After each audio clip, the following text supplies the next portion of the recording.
कहता है कि यदि 9 अंकों की संख्या 72 से विभाज्य है तो रूट अंडर में 6x + 7y का मान क्या होगा। आपको पता होगा कि अगर इसे 72 से मुझे काटना है 72 से, तो ये 9 8 72 से कट जाना चाहिए। अगर ये 9 और 8 दोनों का नियम पालन करें तो हम इसे 72 से काट सकते हैं, 72 से काट सकते हैं। तो 8 से काटने का नियम ये है कि अंतिम 3 अंक 8 से कट जाना चाहिए। तो अंतिम 3 अंक अगर 8 से कट जाना चाहिए तो इस जगह पर क्या है, तो 7 8y है और आप इसे 8 से काट रहे हैं तो 8 9 72 कटेगा, बचा 6 के जगह पर अब बताइए 8 से आपको काटना है तो यहाँ y का मान आप 4 रखेंगे तब तो y ही उतरेगा। अब y का मान 4 रखेंगे तब ही ना 8 8 64 ये कटेगा हमारे पास।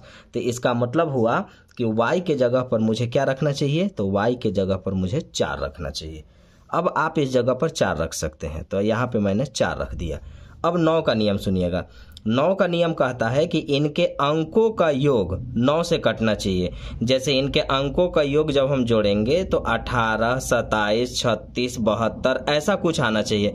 अगर ये ऐसा कुछ आया तो वो संख्या हम 9 से काट सकते हैं। तो इनको हम जोड़ेंगे तो 8 7 15 और 4 19 और 3 22 22 और 6 28 28 और 9 37 37 और 8 45 और 3 48। अभी x का मान बाकी है। तो ध्यान रखेंगे कि अगर आपसे कोई कहे कि इनका जो योग आया हुआ है वो है 48 और x अभी रखना है और काटना किससे है, तो आपको 9 से काटना है। तो 48 के बाद आपको वो संख्या सोच लेनी चाहिए। तो 48 के बाद 9 से कटने वाली कौन सी संख्या है, तो 9 छक 54 54 है। तो 54 होने के लिए इसमें हम क्या जोड़ेंगे, तो हम कहेंगे कि 6 जोड़ेंगे, क्योंकि अगर मैं 6 जोड़ दिया तो 48 और 6 हो जाता है 54 और 54 को मैं 9 से काट सकता हूं। तो अगर मैं 54 को 9 से काट सकता हूं तो x के जगह पर मेरा मान क्या आया, तो x का मान आ गया 6 और y का मान पहले से ही हम ला करके रखे हुए थे 4। तो अब हम यहाँ पर रख देंगे।